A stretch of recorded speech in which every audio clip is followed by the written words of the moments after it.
You want to do 20 questions or something like that? Let's do it. Okay, wine or beer?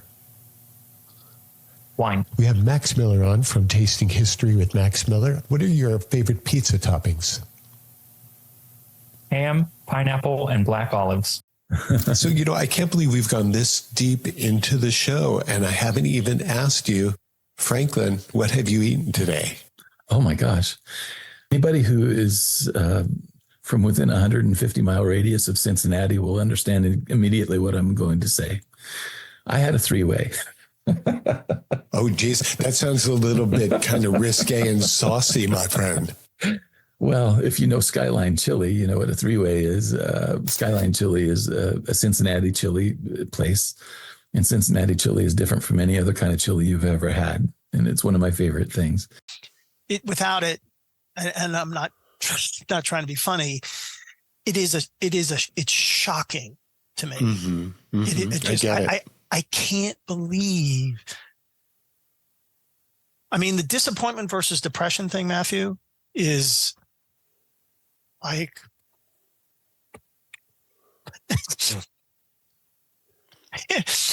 it's good. Yeah. Yeah. It's I can manage disappointment. Disappointment is finite. Disappointment doesn't want to kill me. Just in these first few minutes since the top of the show here when we began, you made mention of a couple of things we both did. I used the word cloud, which means something different now than it used to. And then you used the word coach, which nowadays is completely different than what it used to be. It used to be the guy who had a bunch of little leaguers around the field. And then you used the word solopreneur, which is another brand new coined phrase that never used to be pre-COVID. So let's split this interview into questions between pre-COVID days, the good old days, and now the post-COVID days where words like cloud, AI, solopreneur, and coach is all part of the vernacular. So let's just start with the word coach. Okay. Since COVID, it seems everybody, and that includes kids in their 20s, have become life coaches. After spending an hour or so here chatting face to face like we are, can you tell as a neurologist whether or not I'm fairly well adjusted? That is an interesting thing. I think you absolutely are. I think you are. Who am I to dispute that? I also feel like is there like a partner that's waiting for the answer to this question though? This is an interesting question. Oh, you mean another one of my personalities, the partner, or? No, a partner. Like you're like, no, I'm going to say I talked to a neurologist today because I can tell you when I meet people randomly, they will actually ask me this question. Oh, is that right? Really? Like I'm good, right? I'm good because I'm going to tell my wife. I'm like, lovely. I don't know what to say.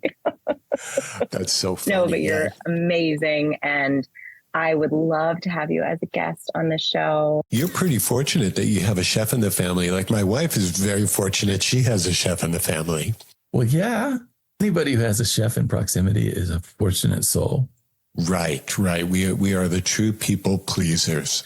And we learn how to deal with the quirks, but it's worth every moment. You mean the quirks of the chefs? Yes. Uh-huh.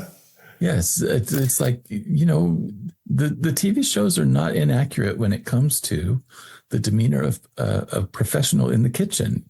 Are you referring to my OCD, Franklin? Please. It could be OCD, and it could be that you just have your routine and you don't want anybody to interfere with that. And so you have your way of moving people around to the places that they are out of your way. That's so funny. It's like nobody comes into my kitchen, and I'm a pretty warm and fuzzy guy in real life, but like in the kitchen, please do not enter. Bacon is wonderful. It is fantastic. Oh my gosh. Oh yeah, Really good. That's quite often on the breakfast plate with the eggs and avocado. It's a sexy food. Tell us why, Amy. Oh, zinc, good for those blood vessels. L-carnitine, and arginine, again, the precursors to a lot of the sexy foods, plus A, D, E, and K, your fat-soluble vitamins. It helps kind of make all those other processes work. So it makes your brain work better. It truly is a brain food. When I was reading your bio, I noticed that you said you've baked bread with schizophrenics, but I don't ever remember meeting you earlier than today. Yeah, that was one. Someone once took me to task for that. Okay, a few more questions, and then I guess we can wrap it up. Is there anything I haven't asked you so far, though, that you need to chat about?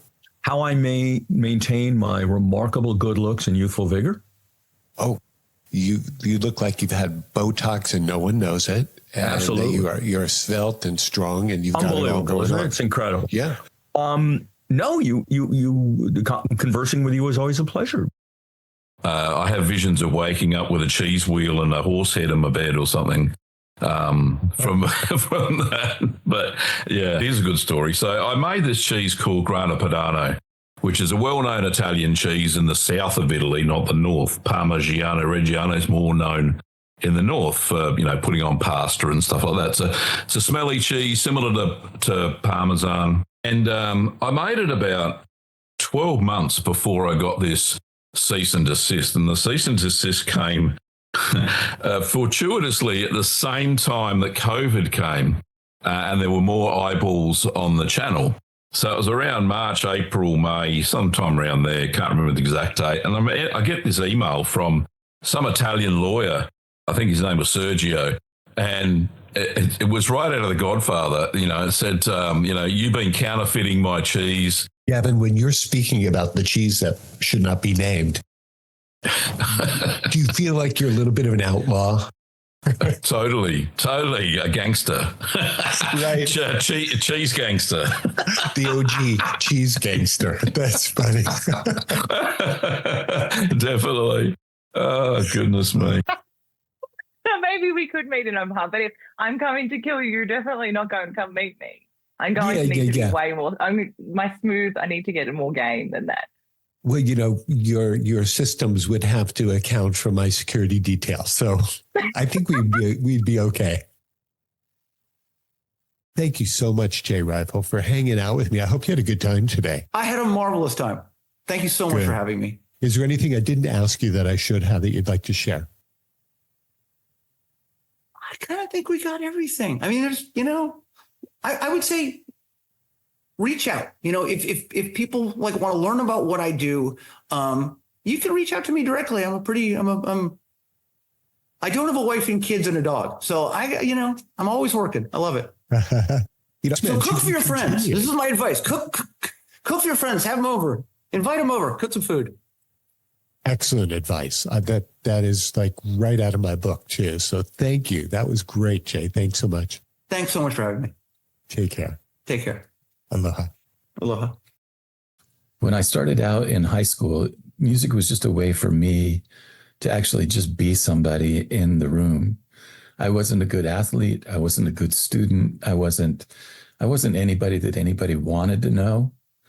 And music became a way of being recognized among my peer group. And so that was really the value of it for me when I was starting out 14 and 15 years old. It was just a way to be somebody. There was something to attach to my name that they could then associate in a positive way. Did it help you also get babes? Sadly, no. I made a soup yesterday, a kale fake. My wife is a vegetarian, so we use a vegetarian sausage. I'm so sorry to hear that. We've been creative out of it. It's allowed us to find some really great stuff, like great Indian food. A lot of that is vegetarian. A lot of Ethiopian food is wonderfully. So I've tried a lot of things, but I had like kale sausage soup with coconut milk. It's got this.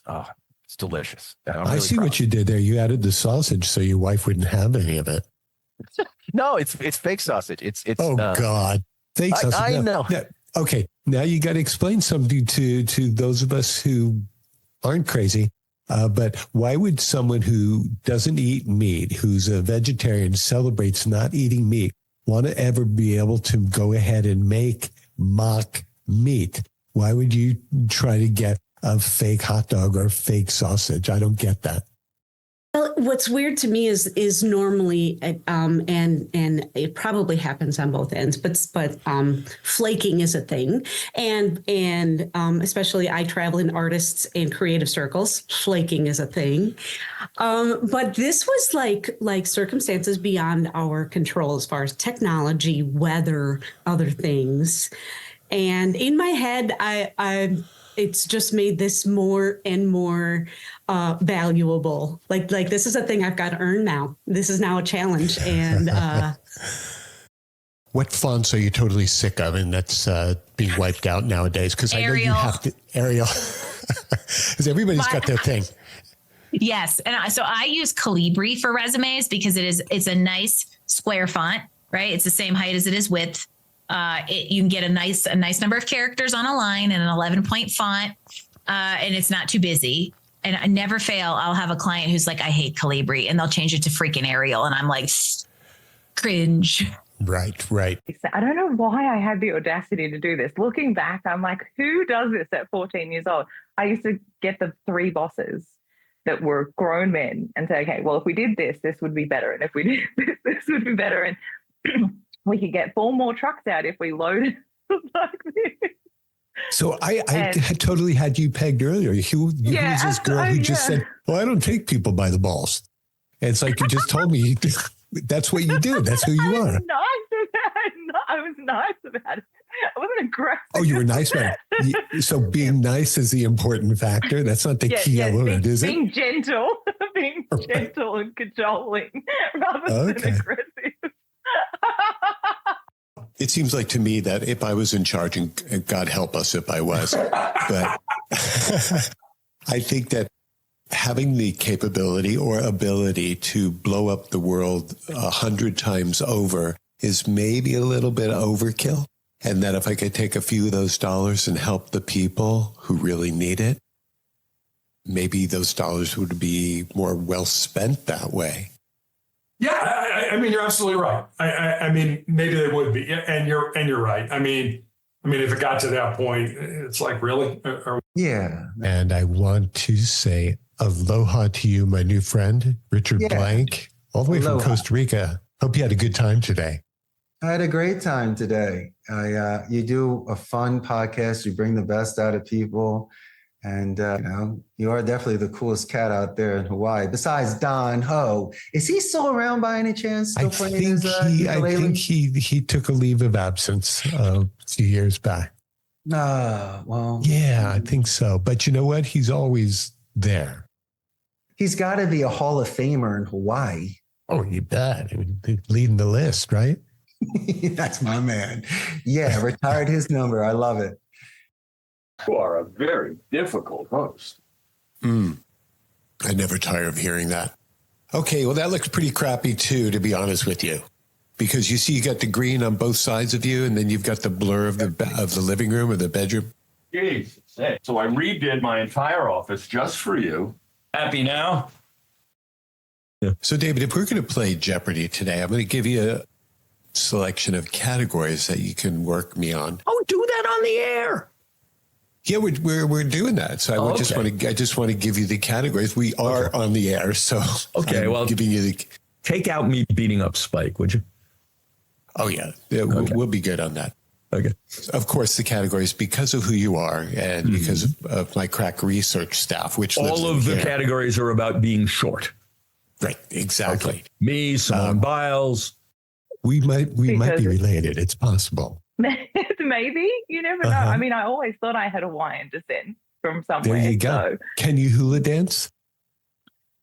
Probably terribly, but I would definitely give it a go. Give it a go. You want to do that now? Sure. Okay, we're all for it. Get music? I would sing to you, but I don't want to explode your whole day. So you're on your own. Hula dancing with no music it's no fun. How am I supposed to get the rhythm going? I could probably do the arms. I'll add in some music if you just want to continue to do that while we chat. Okay, yeah. Thank you. This is Jamie Meyer doing a little hula, a world away from what she normally does on any given day. But this is good. We like it. Yes, generally before 8 o'clock, I don't hula. But now this is like a special day then for both of us.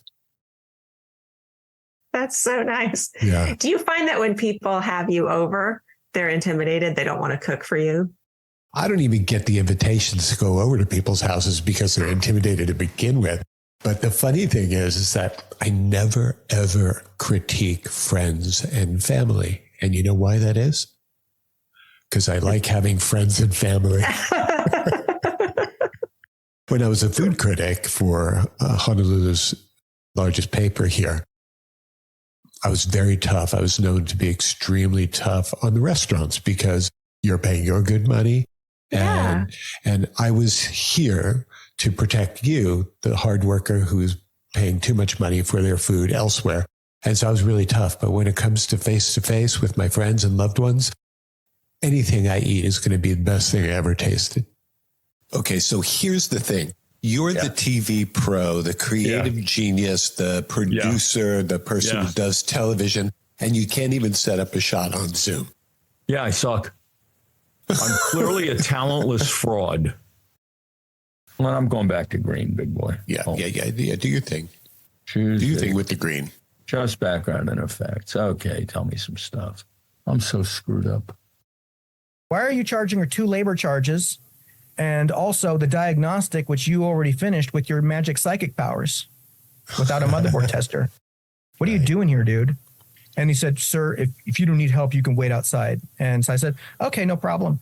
Ma'am, once you're done here, if you like, I can fix that for you in 15 seconds for free. Wow. I walked outside. She came out to me, sir, can you really help me? Sure. I turned it upside down, took the battery out, pressed the power button a few times, popped the battery back in and handed it to her. And that probably developed, my personality had developed over my lifetime because people around me are kooky and crazy and wild and out of control. And I would just be this. And that makes people even nuttier. Oh my gosh. Yeah, you talk like you do a lot of edibles. I'm just going to be honest with you, man. A lot of edibles. Edibles. Did you say edibles? I did say edibles. I said it. I said, yeah, you talk like you do some edibles. You never know. And it's quite possible. You can't. I knew it. I said, you are Zen, my friend. I knew what was going on. You are funny. You know what I love? The way that you close out all your emails, the way that you sign off, you write yours in pizza. And I love that. And then last night in bed, I'm talking to Lynn and I said, I'm going to bring this up to Scott and see if he can roll with this. I thought, could I improve upon that? It would be difficult to improve upon yours in pizza. And I thought, how about yours on pizza? I love that. You've become a topic. Remember when we were younger and people made jokes about sushi? Like it was a joke food? Like who would want to eat raw fish?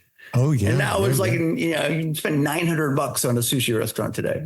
Yeah. It's about, John, if you remember The Breakfast Club, John Hughes, the movie, Molly Ringwald famously eats sushi for lunch. And the guy says, you won't let a guy put his tongue in your mouth, but you'll eat raw fish. And it was funny in whenever the hell that was, like 1989. So. Water all over the back. The boat's digging in. There's fish jumping everywhere. People screaming. And I get the first fish because I've never fished before and everybody on the boat. So they're like, reel. And I'm like, how do you reel? They're like, just move your hand forward. You can't move your hand forward. So then they're trying to reel a second time. You can't do it. There's a 300-pound fish on the end. Right. I eventually brought a fish to the boat. It wasn't a marlin. It was a 50-pound tuna. And from that moment on, with all the chaos and all the water, I was completely addicted to deep sea fishing. No kidding. And this is something that you still do. Yes. Love it. Cannot get enough of it. You should show us your guns so we can see how strong you must be. I don't know. Very good.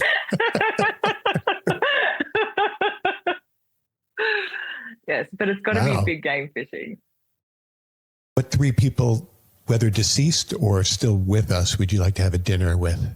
Oh, this is good. I've had to answer this before, and it tends to land more categorically than individual humans. Somebody from way, way back history.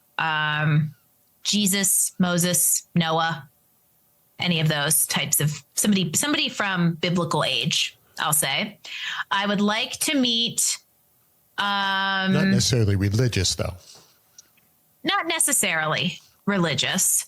I think I would really enjoy meeting a former politician, president. Obama comes to mind just because I love and miss him. But somebody just because it's like, what's it really like and how broken is it? Right. So just something in that vein. And then somebody from like, I would say more pop culture, either, an original member of. What part of LA are you from? Because that's where I used to live for a long time as well. Oh, okay. So I live in Studio City, and I can also what I love about my neighborhood. We can actually walk. I can walk to places, to restaurants, to CVS or whatever, Barnes and Noble, so on. It's you're in your car all the time in LA, so it's actually nice when there's things that are walking distance, Yeah, that's a nice part of the San Fernando Valley. Absolutely. Yeah. It's good. Yeah. It's good to be able to walk to a nearby place where you could start doing your looting with all the other people in LA. Yes. I actually do looting Tuesdays and Thursdays. I find it's kind of works in my schedule. I think that's a good way to kind of balance it out. Yeah. Yeah. And people don't realize what an aerobic activity looting is. You cracked the fuck up out of me. And by the way, is that your doggies in the background having a nice little fight? Oh, they're so cute. I'm so sorry. Yes, that's Izzy. She's here it is. No problem at all. I just heard that. And Yes, I thought it was very cute. She's this is Iz. I figured your audience might like dogs. She wasn't having a fight. She was rubbing on the floor because. Oh, what a cutie! What's her name? This is Isabella. This is Isabella. She is such a sweetheart. Yeah, let her roam free and have fun. We're good here with that. Okay. They said, "Go, Richard, go." I was like, "Well, rock on then." Yeah. When you meet your heroes and they say, "You got something, kid. I like it." Well, then that's a nice checkpoint for me because it's not mommy or daddy or Matthew or my best friends in Philly. This is somebody that, where the market speaks. And they looked at me and they said, the kid's got potential. Well, damn it. Then I'm going another 5 rounds then. That's muscles get rats horny is what you're saying. Apparently they do. Yes. And potentially oysters too.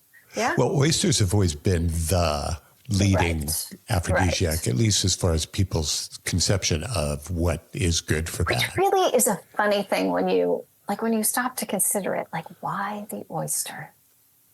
Yeah, well, it's kind of slimy and gooey, which may kind of represent a lot of people's expense. Yes, I guess so. Something that all of society can benefit from is that philosophy is never allow someone to hijack your emotions and do not allow another to put their feelings on your intent. This is one of those precious moments in life where you have a guy like you who's, the professor who kind of stumbles and trips. And so you're just kind of like paving the way for the rest of the show. Right. That was very reminiscent of Bill Gates on stage introducing Windows and then a blue screen. That's funny. I'm so glad you're here today. Well, I'm super excited to talk to you. This is great. I'm looking forward to this. This is totally something different than what I usually do. So for me, it's a nice little twist. I love it.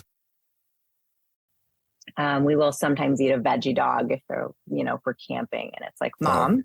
Yuck. I know. But, sometimes it's when funny. you're a kid. The whole veggie dog thing, it's like it's so ultra processed, plus the carbon footprint. It's worse than eating a regular goddamn hot dog. Okay. Yeah, I'll go there. I'll definitely say that I felt stuck or stopped up momentarily in the past couple of weeks on a couple of things. When you put your attention on it, even right now, what's the first thought that kind of comes up, how you think about this being stuck or stopped, this issue? What's like the kind of the normal, like, this is what I think about it.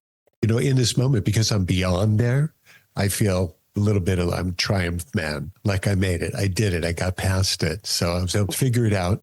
When I was in the moment, I was feeling frustrated by like, why aren't these people using their brain?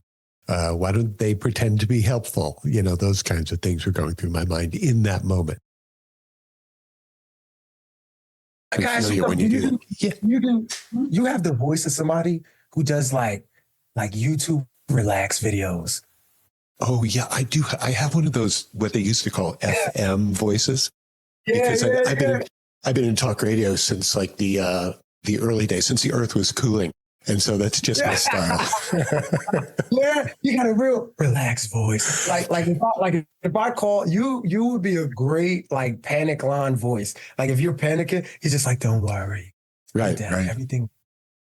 And I'm like, because I'm like an energetic guy, and every time you're talking, I'm like, yeah, no, Sharif, this is me in full panic. A moment ago, you mentioned the word rational and arriving at a rational decision. You and I have a feeling probably believe that rational is the same thing. But there are a lot of people who are well-educated and those who are not, who rational maybe doesn't mean the same thing that you and I believe. So how do you weigh that out? Is there a metric for that? That is a great question. Oh, is there a metric for that? You know, that's a great question. Rationality is a construct. It's a social construct. We've kind of made it up, right? Like we have identified a list of criteria that together describe a certain type of thinking or decision making that then we put the word that's rational on it. So you feel really good when you dance. Yeah. Do you want to show us? Could you show us a couple of what movements that would look like? So you're not shy. You love to perform. So would love to. I'll show you some couple of hand movements. Okay. And in Kathak, and then it's like you have to. This is one hand movement in it, and it's just you have to be like this. Shall I try to do it? Yeah, sure. You just have to put it like, yeah. And then just roll it down. You have to just put one horizontally and then bring one vertically, something like that. So it is termed as ta, the, tat, a, the, tat. So this is one of the first steps that we learned. That was fun. Matthew, you do a great interview. Is there coffee? So good. Oh, that was great fun. My boy, Matthew's my boy. Oh, you're so funny. How you looking good? A Christmas tree. That green thing over there looks like okay, that's what that is. Yeah. That's a Christmas tree. I will definitely create something in post to get rid of the Christmas tree. Oh, wait, in post. Now you're Mr. Television. Oh, yeah, I learned that just recently. Yeah, okay. Speaking of food for a moment, if you were to describe your life's journey as one particular dish, what would that be? Yeah, I mean, when you asked me that question, the first thing that came to my mind was there's this pizza parlor in Chicago called Vito and Nick's. It's been around forever. My father, as a kid, was there and ate there. It's still around, still at 83rd and Pulaski. They have the best pizza I've ever had in my life. And what came to my mind was a Nick and Vito's large sausage pizza. So. Oh man, that sounds so good. Okay, so your personal taste at Rick and Vito's, is it a crispy crust? Is it a deep dish? Is it a fluffy, chewy? It's a cracker can you crust. describe it? Cracker crust. Yeah, so kind of thin. It's just, I mean, just thinking about it, my mouth is watering. And my favorite dish is still spaghetti with meat sauce. Oh my God. You need to make it out here. I'll make it for you. Oh, you make homemade spaghetti with meat sauce? Hey, the lifelong chef. And who knows spaghetti and meat sauce better than an Italian Jew? Oh my! And you're Jewish too? Yeah. I'm not Jewish, but most of my memories have been Jewish through the years and so forth. And I have such that is so neat. And I always, all right, to be continued in the next. And by the way, spaghetti also, as I'm sure you will agree, with meatballs and sauce, sausages and what have you, it tastes even better when it's heated the second day. You're right. The flavors have a chance to meld, and then it's so much more delicious as it dances on your tongue.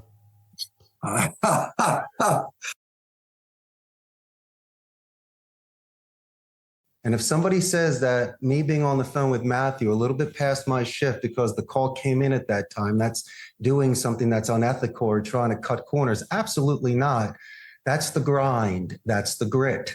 That's the individual that is willing to go those extra rounds in the fight, right? Or like in your restaurant, my man, like in The Sopranos when Tony used to show up late, of course the kitchen's open. I'll definitely make something for you. Me today, you tomorrow. Don't you ever turn away business or good vibes or good energy or good fortune. And so you do not close at 10 if your best client shows up at 9:55. That's the special night that they'll never forget. Forgetting even the tip, it's what's going to come around again. And so keep that sort of open mind for the moment, because you could make somebody's day and make them look like a hero and a champion. Hey guys, welcome back to the channel. It's me, Bella, the steak and butter gal. I hope you guys are having an amazing day. Today, what are we talking about? Poop. So you're drinking coffee. I just finished my 18th cup. And what's your life? How you doing? What's up? You know, I watch your stuff with great interest. Oh, good. You know, having a good time. I'm really enjoying speaking to some kind of fun people and smart people and stuff like that. So, and then people like me as well. And people like you as well. This is my entire social life. Yeah, so, you know, I'm really counting on you. No Talking pressure. to a schlub today. Yeah. It's good, simple food that is done that it's hard to mess up. You know, my friend was like, I've got ramen. What do you want ramen? I said, well, just add some Parmesan cheese butter to it and just stir. And he's like, that can't taste good. I'm like, when I did it for him, he's like, this is incredible. And I said, no, it's all there is to it, man. So it's even getting people to realize it's that simple. And that's so much better than craft. Oh, yeah. However, that does occupy quite the heart space in millions and millions of people, right?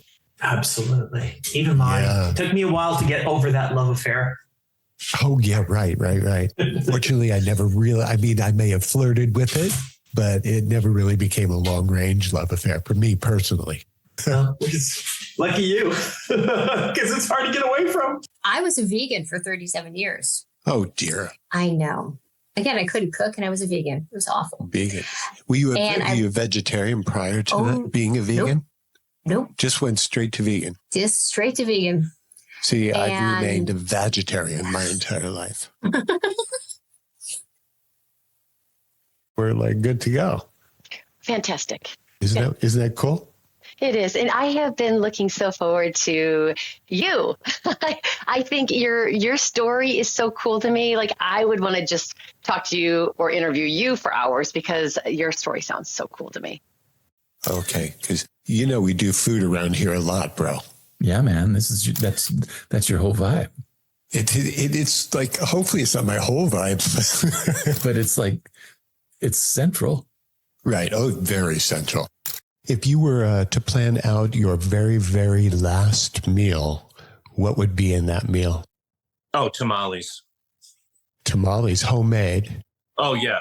Tamales, stuffed with conchinita pibil. Ah. The Mexican pulled pork, that is definitely what I want for. That's top of the line for you. That's like, it doesn't get any better than that. That's the ultimate comfort food. That's the food that I have on my birthday. That's just the food that I absolutely love and want every time. What's the perfect beverage for pizza? The perfect beverage for pizza. Jeez, I mean, I know I don't drink, but I know people would say beer. Root beer. Root beer. Oh, well, how about cream soda? Cream soda's good with the deli sandwiches. Oh, okay. I like where you're going with that. Which wine smells most like sex?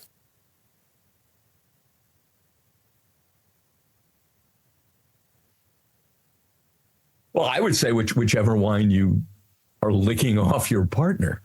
Oh, good one. Good one. Okay. The answer is Pinot Noir. Okay. Of course, we'll cut out all that time, but, you know, it's just so funny, 𝐤𝐤𝐤𝐲. There seems to be a direct correlation with the more high-tech person that I speak with on this show, the more technical issues and problems we have. Is there anything that you can say about that situation and why that seems to happen with increasing frequency with the people who are more engaged in technology than others? So initially I was feeling little upset about that this technical issue happened, but after you're telling this particular coincidence that happening in every episode when you're connecting with technical person, then now I am having some relief that, okay, this is a particular, you can say, fortunate thing that happens in the show, and it's a tradition here. So let's follow that tradition. I cook scrambled eggs for my cats every morning, and I make them chicken so they don't have to eat commercial food. We use something called Darwin's Naturals, and it is raw cat food.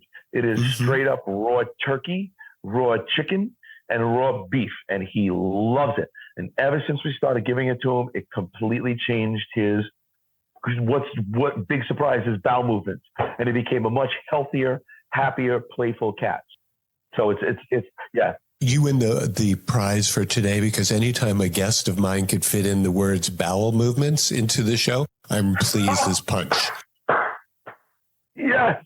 Hey, Stacey, we won. I said bowel movements on the show. If you have 100 people sending you $10 a month, that's $10,000. Doing okay. So $100, if you have 100 people, and it's simple. If I say, can you do something worth $10 a month? Think you could do something worth $10 a month? Why not? Yeah. Yes, absolutely. Do something, but everybody says yes. $10 a month? Yes, of course I can.